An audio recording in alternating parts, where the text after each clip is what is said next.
Todos estão vendo a tela aí, pessoal?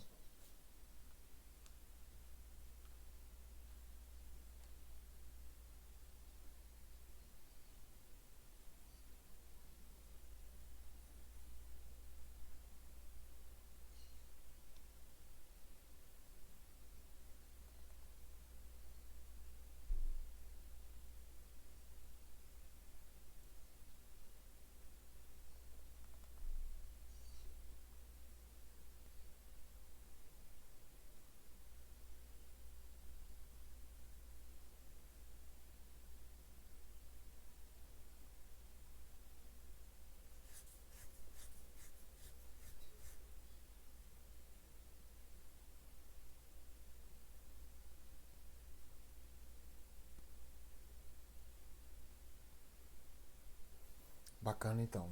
Então vamos nessa.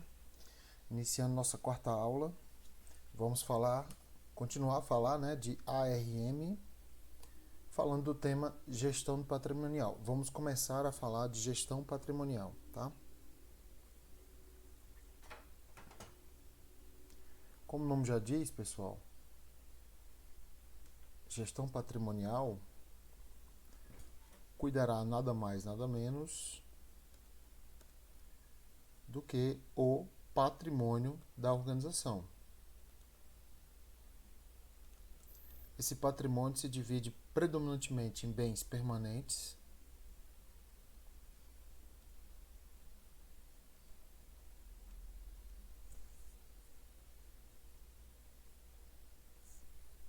esses bens permanentes são divididos em imóveis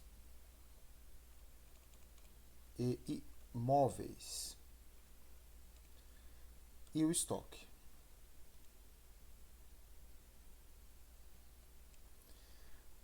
Que são as mercadorias da organização, seja para consumo próprio ou não. A gestão patrimonial ela engloba tanto os móveis quanto as mercadorias. Em tese, não tem relação com os imóveis, tá?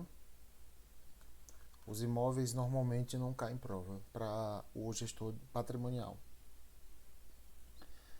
Bom, em tese, um bem ele entra na organização e ele vai ser tombado. Os móveis, que sejam bens permanentes, de uso especial, onde o custo seja menor do que o benefício. Porque se o custo for maior do que o benefício, ele não passa pelo tombamento, tá? E nem os estoques também. Bom, o que é o tombamento? É o ingresso do bem no acervo estatal e recebe um código, uma plaqueta ou uma plaqueta de alumínio, né? O código de barras para individualizá-lo, né? Bom, depois que ele é tombado, ele passa pelo inventário, que é a contagem física e ou financeira daquele bem. E aí, esse tempo do tombamento até aqui, ele é servível e ele é prestável. Só que ele pode se tornar no futuro inservível ou imprestável. Esse bem que se torna inservível ou imprestável, eu vou dar baixa nele, que é a saída do bem do acervo. É o famoso desfazimento físico e ou financeiro do bem. O inventário, você precisa saber dele. Uma das coisas mais cobradas em prova é o inventário, tá? É o conceito dele, que é a contagem física e financeira. Os tipos, que são 5, é o PETIE, processo mnemônico para lembrar, são 5. E as características predominantemente deles, né? Por exemplo, a curacidade. A curacidade é o quão foi perfeita ou perto da perfeição foi a contagem dos bens. Comissão de inventário, que são 3. Recontagem, se pode ou não. Descompassos, o que é que você faz quando tem descompassos. Os princípios, tudo isso são teses, né, importantes sobre o inventário, tá? Vamos lá então, feita essa análise inicial, vamos à primeira questão. O tombamento de um bem consiste em numerá-lo de forma sequencial identificando-o e colocando-o sob a guarda e a proteção dos agentes responsáveis. Certo ou errado, pessoal?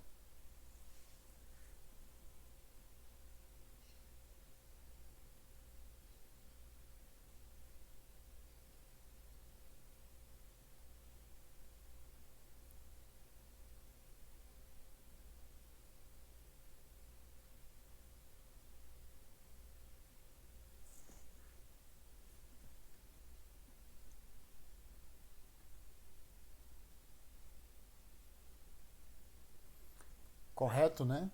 Toda vez que o bem ele é tombado, ele vai receber um número sequencial, que é um dígito, e aí esse dígito vai melhorar a guarda dele, a proteção dele e mais ainda vai individualizá-lo.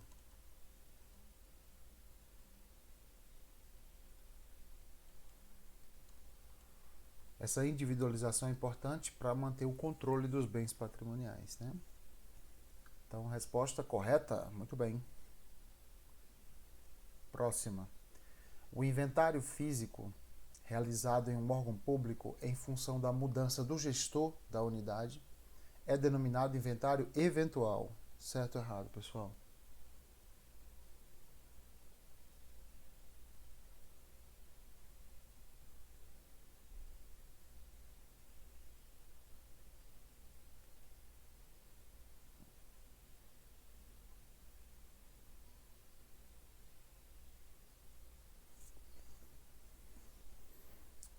Para entender melhor, nós temos aqui os tipos de inventário, ó, que é o PETIE, que é o periódico, eventual, o de transferência, inicial e por extinção. Aqui estão os sinônimos deles, tá? Quais são as características básicas dele, tá? E tem o outro inventário, chamado de permanente. Esse inventário permanente é para as mercadorias da empresa, tá? Aquilo que você pode estocar. Você utiliza o método PEPS, o EPS e CMP nos materiais que sejam do inventário permanente. O inventário periódico é aquele anual, analítico geral, realizado uma vez a cada ano. Tá? O eventual é o rotativo, sintético específico, e algumas bancas intitulam como automático, programado ou a pedido. Tá? Esse aqui é o realizado a qualquer momento, por iniciativa do dirigente da unidade gestora, comissão ou por iniciativa do órgão fiscalizador interno ou externo. Porém, deve sempre seguir a regra da classificação ABC, né? Quanto mais caro o item, conta-se mais. O que é realizado na mudança de dirigente da empresa é o chamado transferência. Transferência é o inventário utilizado quando há mudança de dirigente da organização, né? Então, por isso que a questão está falsa. Se falar gestor, dirigente, etc., o inventário é de transferência.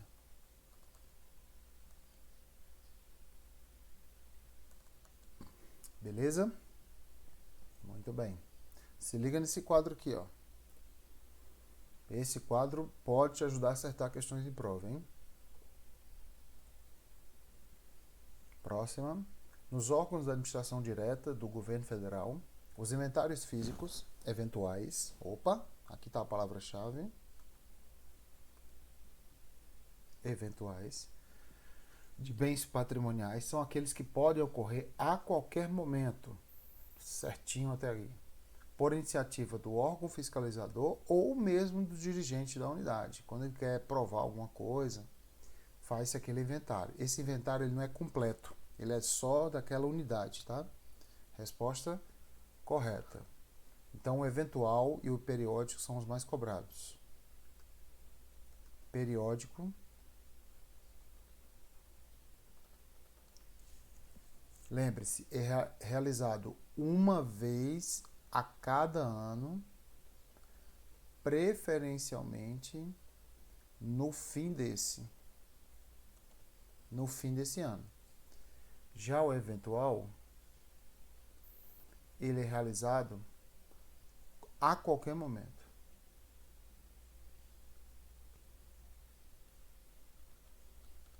A qualquer momento. Tá bom? A síntese é essa.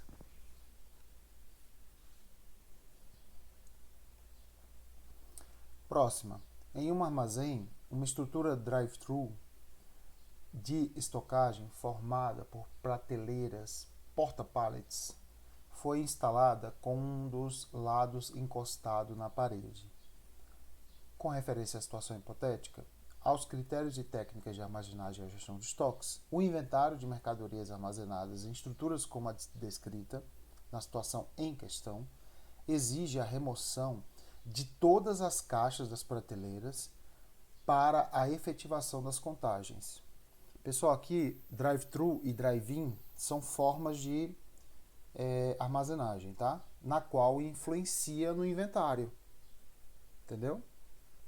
Quando ele fala remoção para efetivação das contagens, as contagens elas influenciam no inventário.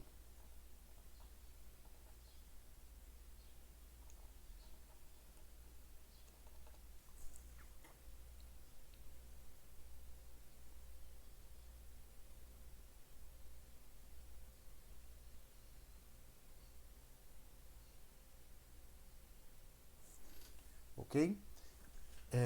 Pense na geladeira da sua casa, tá? Pense na sua geladeira.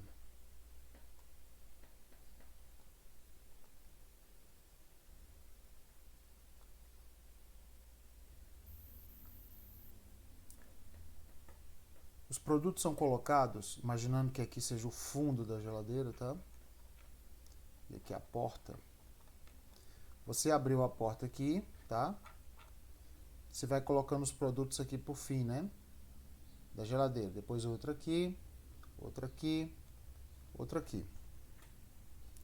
Como a geladeira não tem aquele processo de colocar o item aqui, né? Colocar o item aqui e sair por aqui, né? Então, em tese, você tem que colocar o item que demore mais a vencer lá pro fundo, né? E o item que demore menos a vencer, que você utiliza mais perto da porta, tá? Ele está dizendo que o item está encostado na parede. O sistema drive-thru é aquele parecido que você entra pelo mesmo lugar, entra por um lugar e sai pelo mesmo lugar, tá? O drive-in é aquele que você entra por um lugar e sai por outro lugar. Isso pode mudar tudo o processo de inventário, tá? Então vamos lá. A resposta está errada e o processo é esse, ó. No drive-in, atenção, ó, no drive-in, a entrada e saída dos itens são pelos mesmos lugares. Ah, desculpa, eu troquei lá, tá? O drive-in, a entrada e saída é pelo mesmo lugar. O drive-thru, a entrada e saída são por lugares diferentes.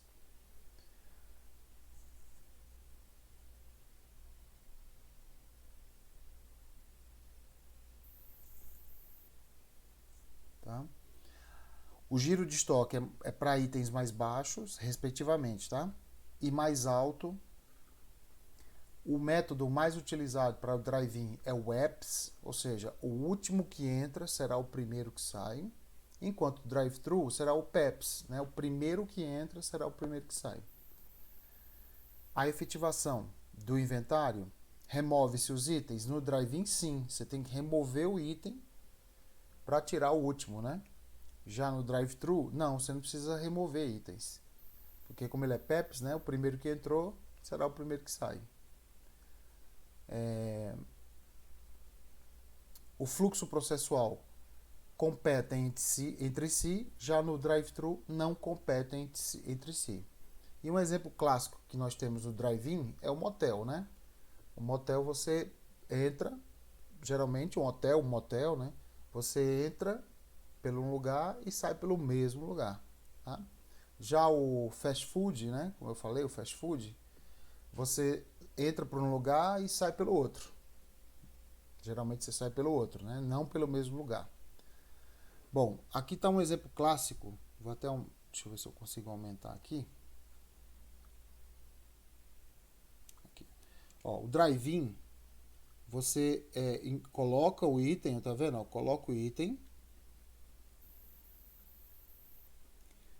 vai colocando o item aqui para trás, ó, tá vendo? Só que ele está encostado na parede. E aí na hora de retirar, por exemplo, eu quero retirar esse primeiro que entrou aqui, ó. Não tem como, entendeu? Porque ele está encostado na parede. Então eu utilizo o apps por quê? Porque o último que eu coloquei aqui, ó, vai ser o primeiro a sair. Não tem como eu tirar todos eles, entendeu? Não tem como eu tirar todos eles para tirar o último, é uma perda de tempo, né? Já o sistema drive-thru, os itens são colocados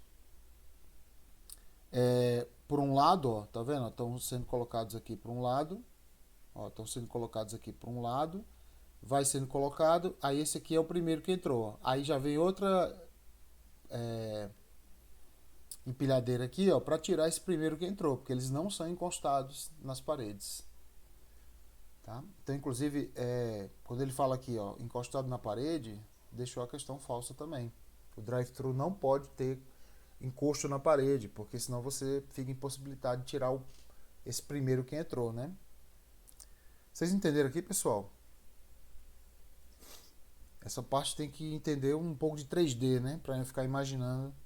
Vocês entenderam?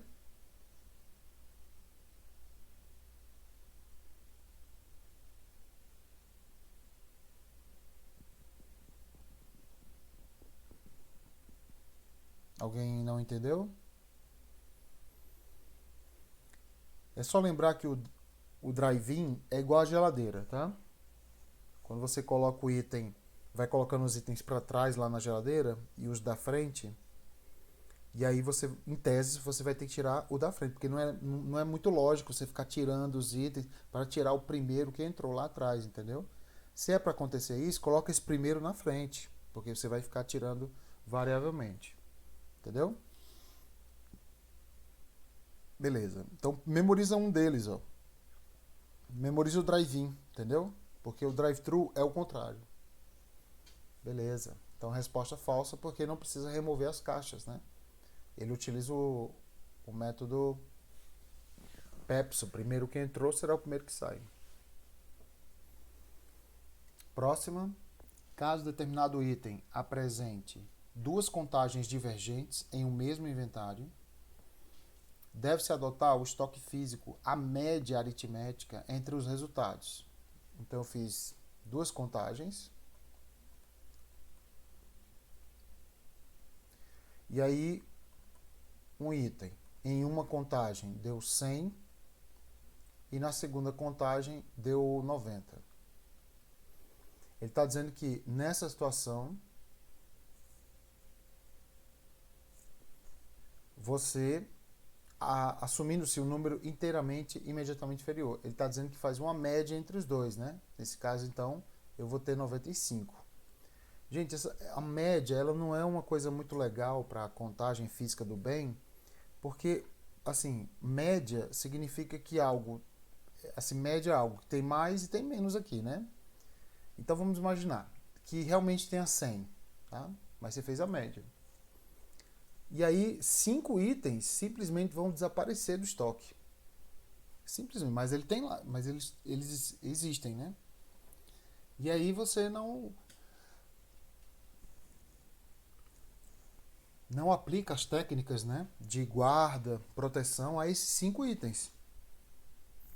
O que é bastante lógico, né? Então, claro que se houver divergência, você não aplica a média aritmética, aquela média da estatística, tá? Então a resposta está falsa. O que é que você faz então? Você aplica uma terceira contagem. Para realmente você, sabe aquela, quando você joga uma com um amigo, aí você perdeu, aí você joga outra, você ganhou, aí você fala, vamos à próxima. Quem ganhar, ganhou. Entendeu? Então a terceira contagem é para isso, é para você realmente ver quantos itens tem. Para não ficar nessa média aí, porque senão alguns itens poderiam ficar abandonados.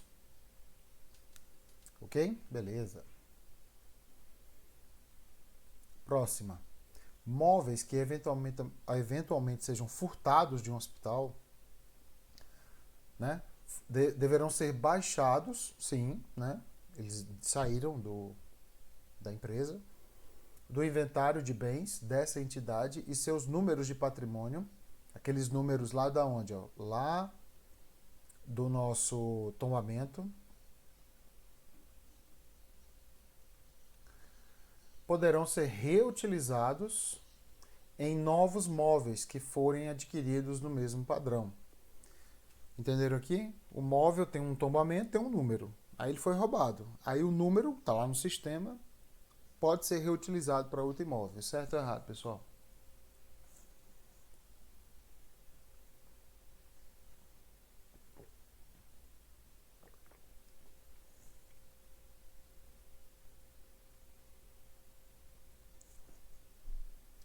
Errado, ó. Poderão ser reutilizados? Não pode, pessoal. Os números de tombamento, ele segue o rito de um CPF. E o CPF é individualizado, ele não pode ser reutilizado. Ok? Então, toda vez que o item é tombado, ele recebe um dígito, um número, né, sequencial. Esse tombamento passa pelo controle, que é onde você vai inventariar. E o inventário justamente é baseado nesse número, nesse dígito, né, como fosse um código de barra. Né? O controle identificou que o item foi furtado. Ele não existe mais, então eu vou ter que dar baixa nele. A baixa é justamente o desfazimento desse bem. Aí você vai dizer assim, Paulo, mas ele não já foi furtado? Como é que eu vou me desfazer dele? É um desfazimento técnico, pessoal. Tá? Porque se eu sei que ele foi furtado, ele não tem lá, eu já tenho consciência disso.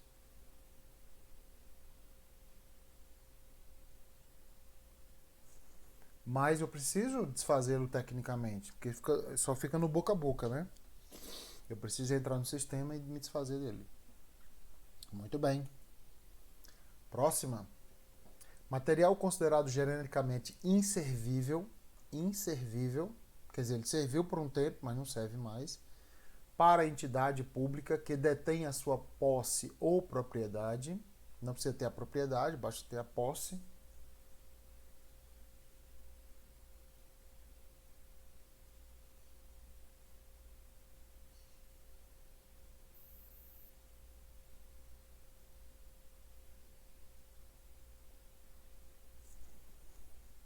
Se não tiver sendo aproveitado, mas estiver em perfeitas condições de uso, deverá ser classificado como inventário da entidade como... E aí, pessoal? Porque assim, ó, o bem ele é tombado,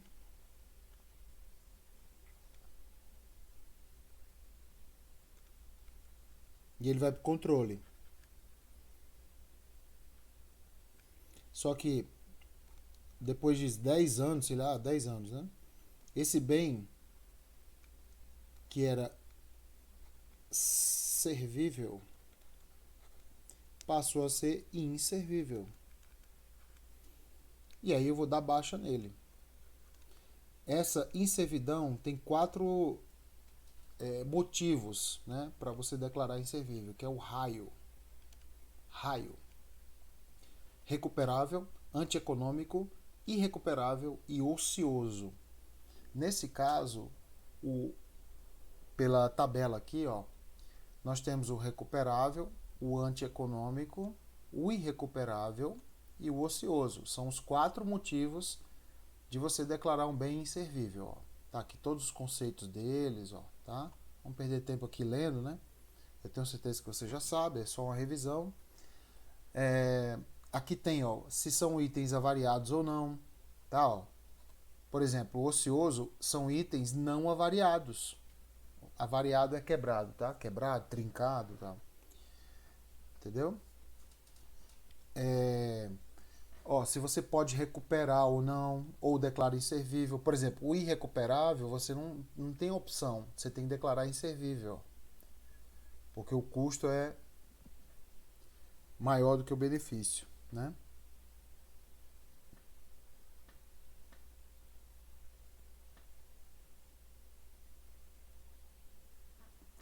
Aqui você pode alienar o bem, ó, que é o movimento de desfazimento, alienar. Essa alienação pode ser por venda, doação ou permuta. A venda pode ser por leilão, concorrência ou convite.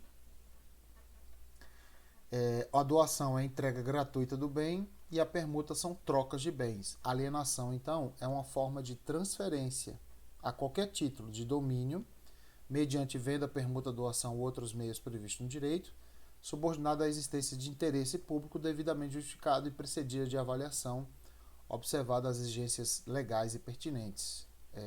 Avaliação por conta da lei de licitação, tá? Uma vez alienado por uma organização pública, o bem deve receber baixa e não poderá ter o número de tombamento atribuído a outro material, como a gente já falou anteriormente, tá? Beleza? Então tá aqui um quadro bem legal com a síntese dos 4 motivos. Nesse caso, o motivo aqui é ocioso, tá? O recuperável é quando ele é avariado, mas custa menos de 50% para um possível conserto. Irrecuperável é quando o bem está avariado e custa mais de 50% para um possível conserto. O antieconômico é quando o bem, ele é, assim, a relação entre a manutenção dele, aliás, o custo, né, de manutenção dele é muito maior do que o benefício que ele te dá, porque ele se tornou obsoleto, alguma coisa desse tipo. Reaproveitável não existe, o ocioso é a resposta correta. Muito bem. Não esqueçam também, ó. Segundo o decreto 9373, temos outro tipo de baixa, que não é só alienação. Por exemplo, nós temos a cessão. Cessão é a modalidade de empréstimo de caráter precário. Tem prazo determinado, é uma transferência apenas de posse, realizados nas hipóteses entre órgãos da União, entre a União e autarquias e fundações públicas federais e os estados, DF, municípios, suas autarquias e fundações públicas. Observação: cessão de bens não considerados inservíveis será admitida excepcionalmente. E a transferência, que é a modalidade de movimentação de bens de caráter permanente. A transferência pode ser interna entre unidades organizacionais dentro do mesmo órgão. Então, você trabalhou na PGDF, lá tem a Secretaria de Recursos Humanos que transferiu um bem para a Secretaria de Combate ao Crime, sei lá. Entendeu? Aí é uma transferência interna. E ela pode ser externa também, realizada entre órgãos da União. A transferência externa de bens não considerados inservíveis será admitida também excepcionalmente. Então, cessão é empréstimo precário, tá? Transferência é caráter permanente.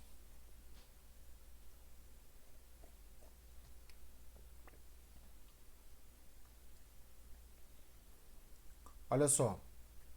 A transferência gratuita de posse de um bem, atenção, a transferência gratuita de posse de um bem de uma instituição pública para outra inviabiliza a baixa patrimonial do bem cedido. E aí, pessoal? Certo ou errado? Com certeza errado, né? Transferência gratuita de posse, primeiro que não é de posse, né? É de propriedade. De um bem de uma instituição pública para outra, inviabiliza a baixa? Claro que não. Nós temos a alienação, a cessão e a transferência.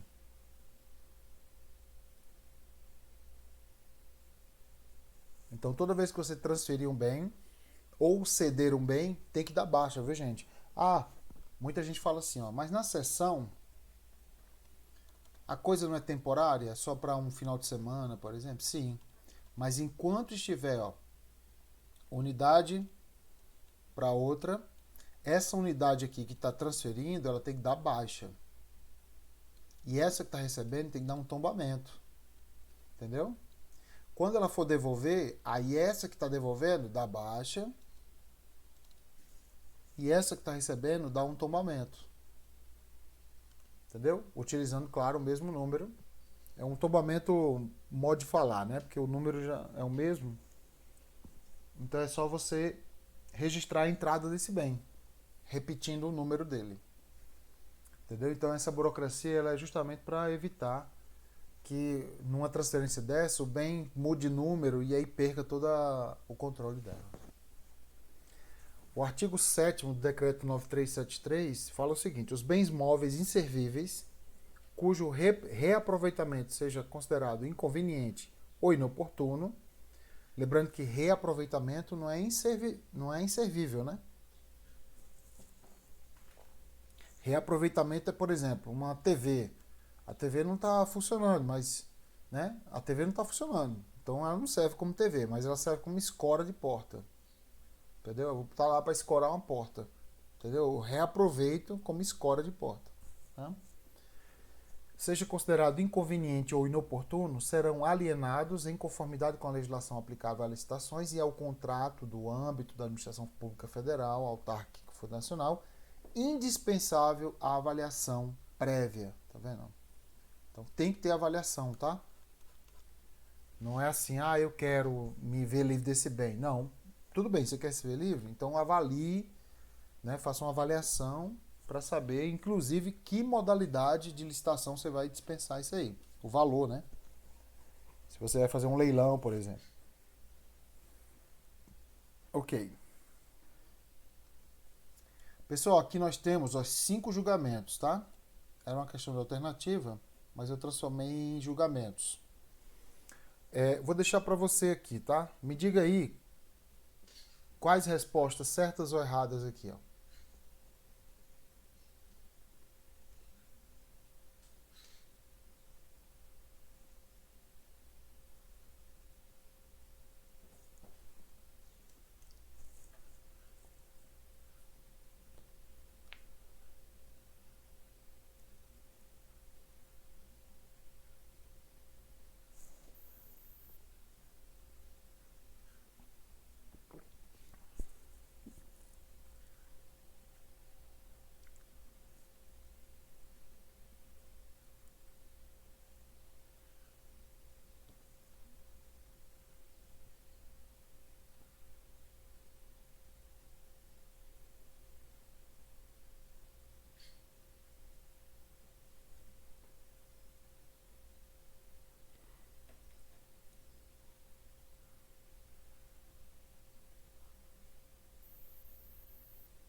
Vamos lá então?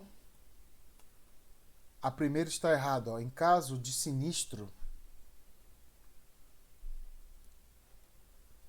a baixa do bem sinistrado deve ocorrer imediatamente após a verificação do fato. Falso. O sinistro é tipo uma avaria, né, que acontece no bem por um efeito do ser humano, digamos assim, né?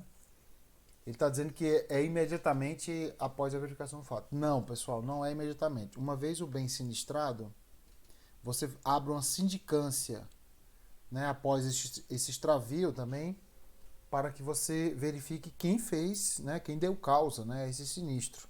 Então, quando houver um sinistro de um bem, ele estava bem hoje, mas amanhã está ruim, você abre uma sindicância, entendeu? Para você levantar os dados de quem cometeu esse delito, né? A segunda, por meio do tombamento, faz-se o levantamento físico dos bens. Opa, quando você levanta fisicamente o bem, você está fazendo um inventário e não um tombamento, né? Que seria a entrada do bem. A número 3 está correta, a identificação da ociosidade de um bem que ocorre com bens em perfeito estado de uso, mas que não estão sendo aproveitados, é realizada por meio do controle do estado de conservação, né? Que é o processo de, vamos dizer assim, esse processo aqui de controle, ele vem posterior ao inventário, justamente para você analisar o estado de conservação do bem depois que o inventário disse que esse bem pode ter algum tipo de problema de conservação. Próxima, verificação de bens sujeitos a tombamento é uma das finalidades do inventário. Não, uma das finalidades do inventário é você saber a possibilidade da baixa do bem e não o tombamento do bem, né? Ah, mas cuidado, tá? O inventário ele pode identificar bens, ó, não tombados, entendeu? Que passaram pelo tombamento e alguém esqueceu, entendeu? De tombar. E aí você pode, não como objetivo central, identificar a necessidade de um tombamento, mas isso não é a função principal. E por fim, a alienação de bens consiste na incorporação de um bem. Não, né, pessoal? A última tá absurda, né? Alienar um bem é você desincorporar o bem. Então aí 5 questões para a gente treinar bem essa parte de baixa, né? Muito bem. Lembrando, ó, a baixa é feita por meio de alienação. Essa é a alienação é a forma mais comum, né? Quais são os motivos para eu alienar? Quando o bem está excedente, quando o bem está obsoleto, quando o bem está sucateado, ou quando o bem está inservível. E quando é que ele está inservível? Quando ele é recuperável, antieconômico, irrecuperável e ocioso, né? Irrecuperável. Vou corrigir aqui. Irrecuperável, tá? Os motivos fazem com que eu possa alienar o bem. Alienar é da baixa. Alienar é o operário da baixa, né?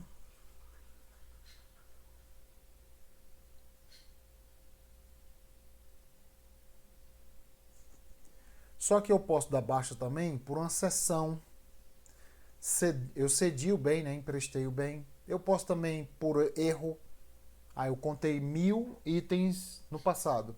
E agora eu contei 900. Então houve um erro, né? Transferência. Quando há um sinistro. Quando há um extravio do bem, né? Quando eu tenho que devolver o bem por uma sessão anterior. Então veja que a alienação não é a única forma de dar baixa não, tá, gente? Mas é a que mais cai em prova. Ok? A alienação pode ser por venda, permuta ou doação, sendo que a venda pode ser por leilão, concorrência ou convite. Tudo certo aqui? Alguma dúvida? Então, baixa é o gênero, né? Esses aqui são os motivos da baixa, tá? E isso aqui são formas de desfazimento, tá? São formas de desfazimento. A forma de desfazimento mais cobrada é a alienação, ok? Existe um processo também, minha gente, ó, por exemplo, ó, que a gente chama de NIP. Né? NIP são os motivos para que eu descarte o bem.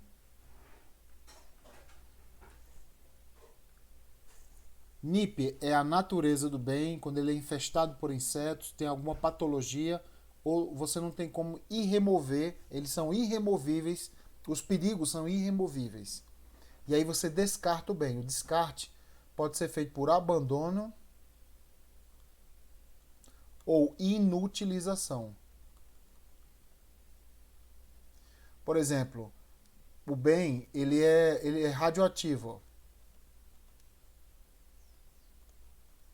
Quando o bem ele é radioativo, eu não posso, por exemplo, vender um bem desse, porque ele causa doença às pessoas, né? Então, nesse caso, eu abandono esse bem, um abandono assistido, tá, gente? Não é abandonar, jogar no lixo, não. É um abandono assistido, né? Digamos assim. Ou inutilizo, entendeu? Destruo esse bem. Tá? Isso aqui caiu na prova do MPU. Então, quando for o NIP, são os motivos para eu descartar um bem, tá? Que é abandonar e inutilizar. Igual o CD pirata. CD pirata a polícia inutiliza, né? Quebra. Você não tem como vender um CD pirata. Muito bem. Vamos à próxima aqui. Ó. Após devida análise, poderão ser alienados e dadas as respectivas baixas no controle de estoques os bens classificados como excedentes, obsoletos e inservíveis. Tá vendo os motivos? Ó? Excedente, obsoleto e inservível. Não confunda, tá, gente? Excedente é quando você precisa de 10 itens e você tem 15. Para que ter esses 5 a mais, né? Obsoleto é aquele ultrapassado, tipo um celular antigo, né? Inservível é o raio, tá? Lembra do raio. Recuperável, antieconômico, irrecuperável e ocioso, tá? Resposta correta. Aí você aliena. Alguma dúvida, pessoal, sobre gestão patrimonial?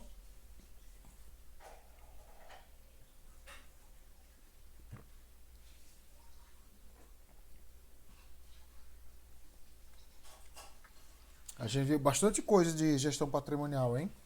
Computo aí 4 questões de gestão patrimonial na prova. Continuando, compras. Mais um tema lá do seu edital. Compras. Aí, pessoal, toda vez que cai compras, a administração de materiais, administração mesmo geral, ele sempre vai colocar lei de licitação na prova. E aí a gente nos resguarda, né, de deixar essa matéria para os professores experts na área, tá? Nós vamos remeter aqui às compras que seriam compras gerais, né, para todas as empresas privadas e públicas e tal. E aí temos no seu edital o chamado cadastro de fornecedores e afins, né? A manutenção de um cadastro de fornecedores, no estado a gente chama de SICAF, tá? Que é o Sistema Integrado de Cadastro de Fornecedores. É um cadastro mesmo, né, para que você ganhe tempo, né, na análise. É essencial para se viabilizar a melhor seleção de fornecedores, né? Já que você tem um cadastro, né, agiliza. Uma vez que a escolha do melhor fornecedor para a organização é a atividade periférica de qualquer processo de compras. E aí, pessoal, certo ou errado?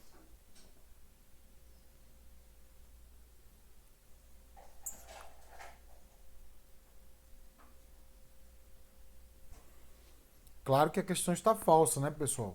Dentro do processo de compras, fazer um cadastro de fornecedores é tão importante que está no seu edital. Então, questão assim, dada de graça, né, literalmente. Próxima. Por meio do cadastro de fornecedor, é que se realizará a seleção dos fornecedores, que atendam a 4 condições básicas de uma boa compra. Preço, aí pode utilizar a regra pública, né, a famosa técnica de preço ou preço, né? Prazo de entrega ou prazo de pagamento, qualidade do produto ou não qualidade, né? E condições de pagamento. A primeira é para quando, aceita cheque, é Pix, entendeu? Então a resposta é correta. Então são esses 4 básicos, né? Ele falou aqui, ó, condições básicas. Condições básicas não significa que não terão outras, tá? Essas aqui são as básicas mesmo, tá? Mas, por exemplo, assistência técnica. Se a empresa dá assistência técnica do futuro, também pode ser uma condição. Entendeu? Qual a forma de frete? Né? Ou por qual frete o item chega na loja?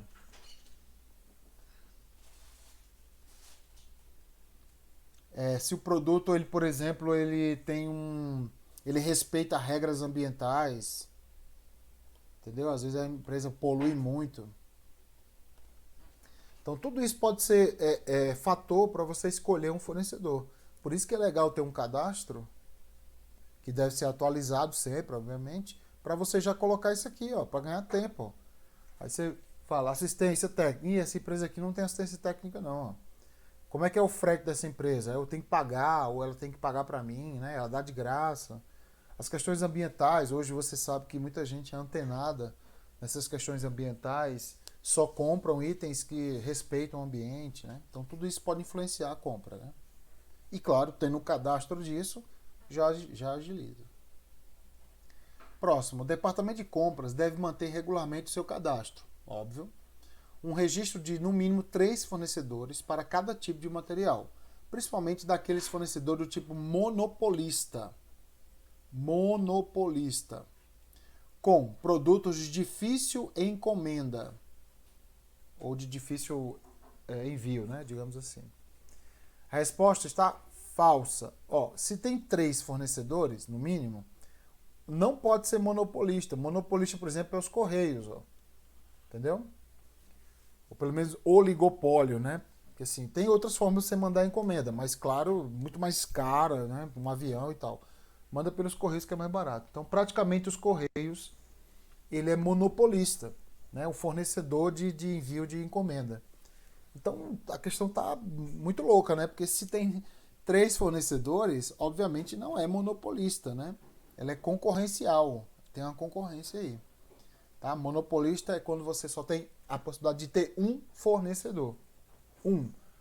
Tá? Só um fornecedor. Não tem nem a possibilidade de você escolher entre 2 ou 3, tá? Para não errar em prova. Eu tenho fontes de fornecedores, né? De cadastro de fornecedores. Que é única ou monopolista, múltipla, simples, especial e habitual. Aqui são 2 perguntas de prova. Mais de um fornecedor? Não. Para monopolista, sim para todos. Para todos os outros. Agora, como é que eu escolho o melhor fornecedor dentro do cadastro? No caso do monopolista, não tem o que escolher, né, pessoal? Ela é única. Tá? Os Correios, você vai escolher qual? Não tem outra. Né? Estatal. Múltipla. Quem oferecer as melhores condições. A famosa licitação, né? A famosa licitação. Olha só, como a lei de licitação foi editada, ele sabia que tem fornecedores únicos. Entendeu? Por isso que lá na lei de licitação tem vários casos de dispensa de licitação, né? Porque não tem como você licitar quando só tem um, né? Não tem porquê.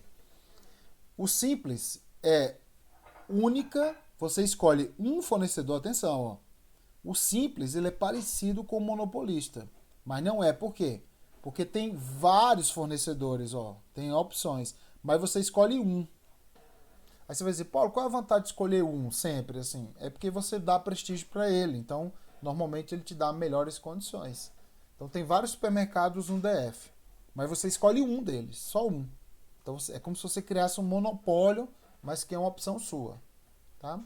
O especial é aquele que é variável e contingencial. O especial, por exemplo, fornecedor de vacina. Tá? É um fornecedor especial, grandioso, né? E o habitual é aquele cotidiano. Por exemplo, empresa de luz. Entendeu? É um fornecedor habitual. Você tem aquele fornecedor sempre. Luz, internet. Beleza, pessoal? Alguma dúvida aqui?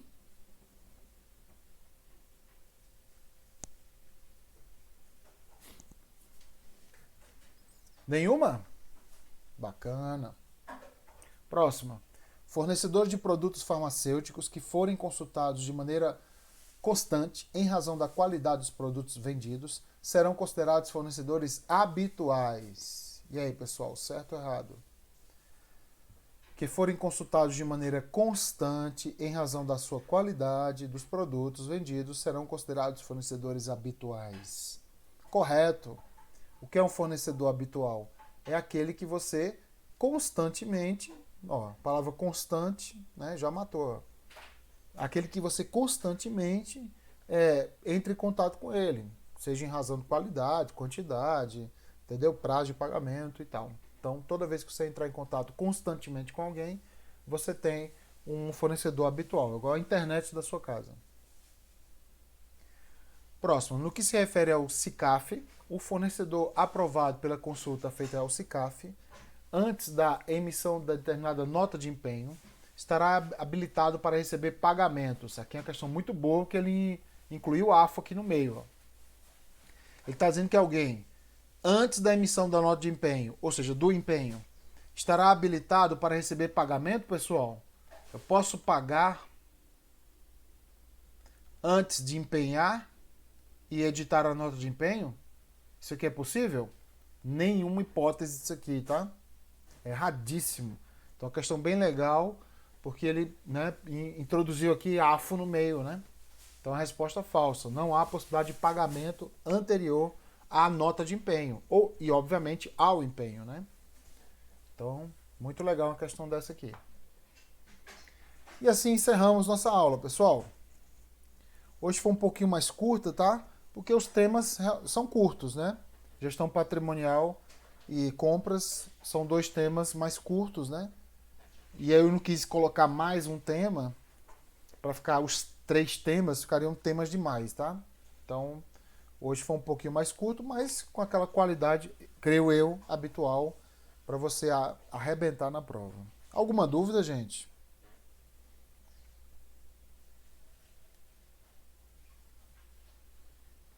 Posso mandar depois lá no grupo lá, tá?